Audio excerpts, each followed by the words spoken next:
Hey, every pony, we are back. And by we, I mean me, Weird Alicorn, with.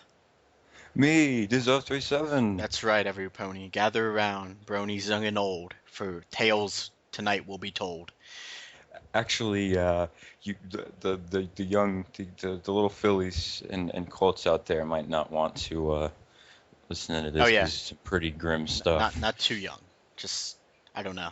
I don't know what the cutoff age is for this. Cutie Mark Crusaders, cover your ears. Blink flanks, cover your ears. Yes, blank Frank, blank flanks. Okay, well, we're going to be reading. I forget what chapter number this is now. Chapter. Chapter 5? Yes, I guess. Chapter 5. The Ringing of the Bells, spelled with Belles. So that might have some significance. I'm not sure. Hmm. Don't say anything. But Well, if you ask me, I think. ruins the whole story. Um, so if I remember correctly, last time Big Daddy kicked the bucket, but Yep. uh, what's his name? Nimbus. He was like invading Carousel Boutique to try to get something. No, he went to the other dude. He went and he went to get a gun That's right. for Yeah. from the other dude, and then um, he came back to Rarity because Rarity wanted him to get some diamonds. Okay. Well. And diamonds are on Big Daddy drill tips. Oh yeah, that's right. Yeah. Okay, I remember her saying that. Um, Well, I guess we're gonna do it the same way we did it last time, where I narrate and And Diz. yell at me when I make typos. Yes, and Diz will be doing the backup vocals. No, he'll be doing the dialogue. Yep. And let's just start reading then. The first, I think I'll say the quote. I think I said the quote last time too. Um, all this time we were headed in the wrong direction. We need to make something that can assist the Big Daddy better. The struggle between the big sisters and the big daddies is driving the whole purpose of this project into the ground. Dust shine on the creation of a secret project. And we have a break in the text. The center of the plaza was dimly lit, like everything else in the city.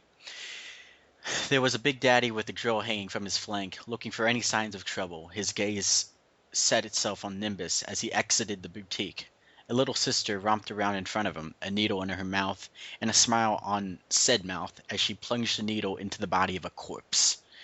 Ugh. Her white coat reflected her cheery mood, and her curly, light purple mane bounced as she sang a cheerful song. La la la la la. Upon her head was a short horn. She was a unicorn filly, Now, Rarity said. would you kindly get that Big Daddy's drill for me? Yeah, fine, whatever. He replied, and readied his machine gun. His radio went off again, and this time with another voice. Oh, I haven't done Athena yet. Hey, you there, kid? It was Athena. Yeah, I'm here. What happened? There was something screwing up my signals. Sorry about that. Where are you now?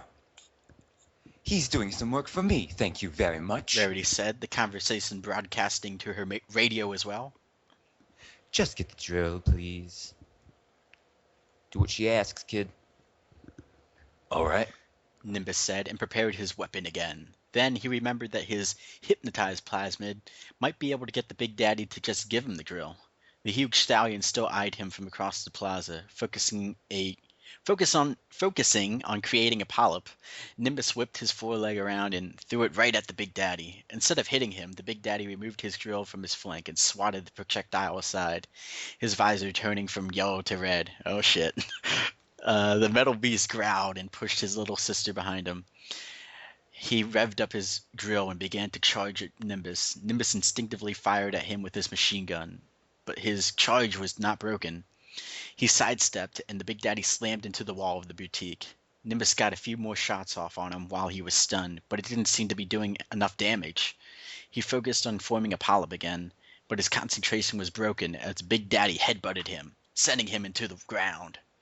As he prepared to bring his drill down on Nimbus, an electric bolt from Nimbus hit him, stunning him, but not nearly as long as it did with the splicers. Nimbus just narrowly escaped the drill's tip as he rolled to the side, and the drill smashed into the ground next to him. The barrel of his weapon turned to meet the Big Daddy's face. He pulled the trigger of his weapon, but only heard a dull click. He tried to use the electrobolt again, but his breath escaped him, and only a meek spark jumped from his hoof. The Big Daddy slammed him into the wall with his free hoof and raised his drill again to strike. Nimbus closed his eyes and braced himself for the pain that would eventually definitely follow. It didn't come, though. And as the drill buzzing died down, all he heard was a loud clanking noise and the Big Daddy in front of him grunting in pain. Opening his eyes, he saw that his foe had turned around to look at something, and when Nimbus saw what it was, he nearly died of shock. Another Big Daddy, with a more head-fitting helmet that had a smaller visor and glowed it with a faint green light, stood in the entrance of Carousel Boutique. Oh, wait, he's not dead. Cool. He died. I thought he died. We all thought he died. Yeah, I thought he was a goner. His armor was almost entirely scorched black, and held in one hoof was a rivet gun. He took a limping step forward and fired again, causing the hostile Big Daddy to turn his attention towards his attacker. The girl spun up as he lunged forward, crashing into the other stallion and sending him spiraling to the floor. Nimbus's legs and head didn't want to move, but he pushed himself up anyway and did his best to find something to fight with. Fight with courage. The hostile Big Daddy was seriously overpowering Nimbus's friend. The rivet gun did some damage, but he had a hard time using it with the other one so close. The drill came down on him, but he returned with a punch in the chin. This knocked the hostile one back, long enough for him to get a few shots on him with the rivet gun, but he was promptly struck down with a flat end of the drill. Nimbus found a barrel with a flammable warning on it. He waved it at the friendly Big Daddy and nodded in reply before getting punched in the face. In the face. In the face. That's the worst. The helmet cracked and blood began to leak from the opening. He was now on his back, with all four of his legs sprawled out. The hostile Big Daddy brought the drill tip down on his chest and mangled his armor and body with it. With the last of his strength and one last feat of defiance, the dying Big Daddy raised his rivet gun and fired it. The victorious stallion was perplexed, as he had missed him entirely. He looked over himself, trying to see if he had indeed been shot. What he wasn't expecting to see was the flammable container beneath his hooves, which quickly caught fire and sent him into the air with an explosion. His body crashed down into the blaze below, and Nimbus rushed to his dying friend's side. You came back for me. Thank you, Nimbus said, looking at the gaping hole in his body. It was a gory sight indeed, and he wondered how he was still alive. He soon found that his friend's life was truly ending now, though, and as he held out one of his giant hooves and looked at Nimbus. I don't know, I think I just read this. His life was ending as he held out one of his giant hooves and looked at Nimbus. Okay, I was just like reading that weird then. Oh yeah, you had to read the whole sentence, not just the weird part. As Nimbus put his hoof against his friend's, he saw the light in his cracked visor slowly flicker, and then fade away with his spirit. Aw, now he's gone. He looked at the other Big Daddy, whose body was roasting in dying flames of the fire. Nimbus picked up his friend's rivet gun with both hooves, which was still attached to his back, and fired several shots into the Big Daddy's head, ensuring his death. Awesome. Out of anger, he fired a few more times than necessary, but it didn't bother him. He looked at the drill and remembered why he battled him in the first place. With great effort, he hefted the heavy drill off of his hoof and tugged it at I can't talk and tugged the tip of the drill with his mouth. The taste of blood filled his mouth, and he instantly regretted this decision. How was he going to get the diamond off?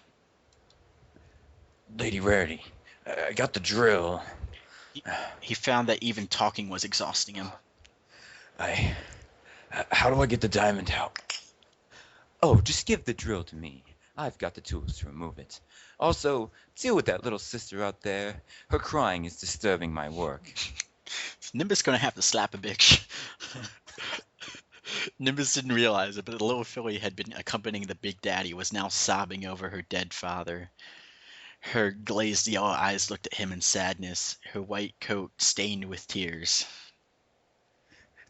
Daddy, no! She wailed, pounding her hooves on the ground. Suddenly, a window from the top floor of the boutique flew open, and an angry-looking white unicorn with curly purple mane shook her hoof angrily out of it. Her blue eyes were drenched in frustration, like her forehead was drenched in sweat. Would you keep it down out there? Rarity's a bitch. She gasped when she saw the little girl. Her voice came back over the radio. Is that my little sweetie Belle? Oh, what? You did not do that. No. Who? Nimbus asked, looking up at the window. Oh my gosh, no. Rarity looked just like the little filly in. Rarity looked just like the little filly in front of Nimbus. That's She began, her voice cracking like it did when one was crying. that's my little sister. Sobs were also heard on the other end of the radio. She disappeared and I thought she was dead, but she she's alive at least. No, you don't understand. She's different. She's not the sweet little filly I remember. She's a monster. Whoa, whoa. Athena's voice cut in. Your sister is a little sister?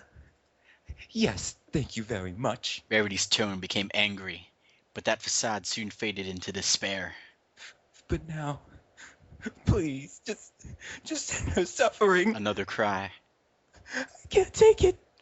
Oh my god, dude. What, am I doing a good Rarity Oh my god. No, it's just like her being Sweetie Belle being a little sister is just like, ugh. She's like the sweetest among all of them, and how could you do that to her? I didn't do it, well, story. Just keep reading. Nimbus reached out to pick up this Sweetie Belle, but Athena cut him off. Hold on. You don't have to kill her. Just do that. How do you know about that? Word gets around fast, kid, and I'm the first one to get any and all new information that goes around Rapture. Don't drain all of it, Adam, but only drain enough to save her. Okay, your microphone cut off for a second there. Wait, where did it cut off at? It was just at the just do that thing you do, save her. Oh, that was the end. Yeah, well, whatever. Athena instructed. No, even if you cure her, she'll never be the same. Just take it all, and all of my pain with it. Athena sighed. It's your call, kid. You'll get more Adam if you take it all, but she won't make it. Nimbus thought about his options. It would probably be best to rescue her. That's what Twilight asked, and that's what Athena asked. That's 2 votes against 1. Would it make it any worse, though? How would that affect who she was? The other little sister you saved seemed to be just fine. You gotta make the choice. Athena said. End her suffering, and mine in return. Rarity moaned. Rowdy, you're such a drama queen. I'd be kind of upset too if my sibling was Yeah, doomed. but she's like, kill her. Jesus. Nimbus approached the little sister, who was now curiously looking up at him, and the man in the window. He was curiously looking up at him and the man in the window. As Nimbus picked her up, she squeaked in fear. Shh. Nimbus put a hoof over her forehead. Don't speak. It'll be okay. No! No, no, no! She struggled, but then became still as a bright light washed over her. He felt her Adam entering his body, and he let go of her when her form had returned to normal. She opened her eyes, her big green eyes, and looked up at Nimbus and thanked him.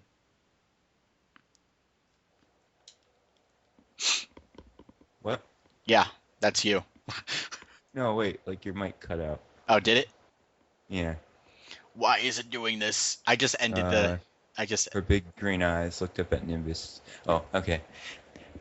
Your sister misses you. Nimbus said. She's up in the boutique. Her face showed concern. Oh, let me get my Sweetie Belle voice on. Rarity! Rarity, it's me, Sweetie Belle! The white filly trotted up to the entrance and looking up at the window. Her squeaky voice made both Rarity and Nimbus flinch. Go away. You're different now. Jeez. Rarity. Nimbus began, then corrected himself. I mean, Lady Rarity. Your sister is still your sister. What would you know about sisters? She said with a huff. I Nimbus's words died as he remembered his own sister. have a sister of my own who was lost down here.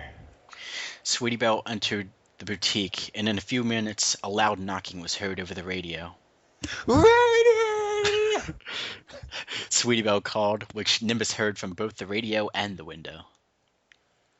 Sweetie Belle, you must understand. You're not the same anymore. Rarity answered. Maybe not, but I'm still your sister, and I love you. What? I love you, Rarity. You're the best sister I could ask for, even though you may be arrogant and selfish and stuff sometimes, but I wouldn't want it any other way. All of that came over the radio. And I'm sorry I ran away. Rarity was silent, but after a moment she spoke. Sir, please come up here, and bring the drill as well. End it! Picking up the drill and hanging it on his flank, Nimbus entered the boutique, going up the stairs to the living quarters. He saw Sweetie Belle in the hallway, knocking on the door that was most likely the door to Rarity's room. All of the doors were shut. He approached the door itself and knocked gently on it. He heard Rarity over his radio again. I think I should thank you, sir. You have done me 2 services today. You fetched me materials to continue my work with, but more importantly, you brought my little sister home. Rarity opened the door, and Sweetie Belle instantly gave her a big hug that was returned, making the Pegasus standing in the doorway smile. She may not be exactly the same, but no pony is after everything has happened to them. You helped me learn to look past these things and see who we really are. If there's anything I can do at all, anything at all, just tell me. He recalled Twilight's advice again, but staying on Rarity's good side, and how something had happened between them. Should he come clean and tell her what was really going on?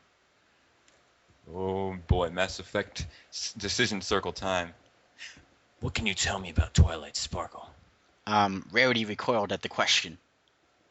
Oh, well, we've had our disagreements, but I think now that my Sweetie Belle is back, I owe her an apology.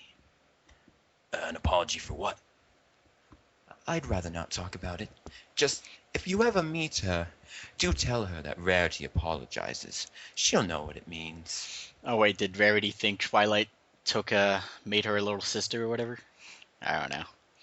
My theory. Nimbus smiled. I will. Now, I do have one thing that I need. Rarity returned the smile. Yes? What is it? Bow, chicka, wow. Do you- No, okay. Don't go this way. Yeah. This is not Mass Okay, Effect. I was thinking that. There are decisions to be made, but this is not that Mass Effect. Anyway, Where's do you think go on? you could sleep with me? No, I'm just kidding. Where's Rainbow Dash so we can have blue alien sex? um, Oh god. okay. The train has gone off the rails and the rails have melted. As has back my on track. brain. Go on. Anyway, do you think I could get your genetic key? Of course. She said with a quizzical look on her face. But whatever do you need it for? Well, I recently met some pony down here. A researcher. She said she was studying DNA samples. Nimbus tried to lie without actually lying. And I told her that I'd try to get a good sample for her. And you seem like a nice mare. Not to mention a pretty one. That's so flattering. I don't... Rarity blushed a bit and quickly grabbed the small chip off of a desk with her magic.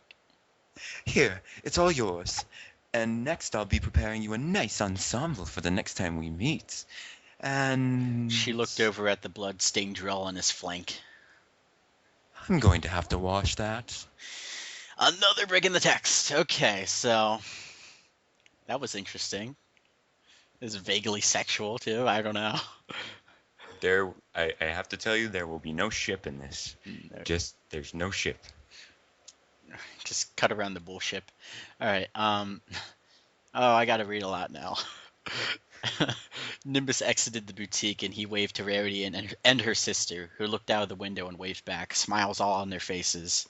Before the window shut, he heard Sweetie Belle say, Gathering atoms definitely not my special talent. "Ah, even now, she's Cutie My Crusader." Cutie Mark Crusaders, Atom Gatherers, yay! 5 minutes later, Rapture just kind of explodes. It'd just be like a needle on her flank, wouldn't it then? This made Nimbus chuckle, but then he remembered his own flank. Looking back, he was reminded how bare and markless it was. He was an adult and hadn't found his own special talent yet. What a loser. He, he didn't mind the idiots who teased him in school because they were idiots. What bothered him idiots. what bothered him is that he truly wasn't able to find his special talent.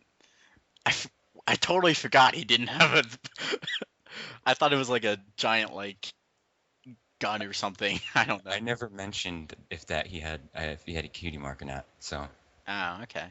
So that's just now being brought up. Okay. yeah, that's just now being brought up. This was no time to worry about that though. Now he had the key and could return to Twilight. As he neared the transition room though, something kept bugging him. What happened between Twilight and Rarity, and how did it involve Sweetie Belle? He eyed something on the door, or on the floor rather, a shiny plastic recording device.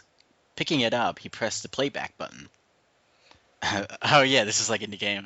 Yeah, like in the game. Yeah. The scratchy recording played back as he entered the transition room and shut the door behind him. Oh, this day has been terrible. It was Rarity's voice. Sweetie Belle has gone missing, and ravenous splices have attacked my boutique. I need to find Twilight. Maybe she knows what's going on.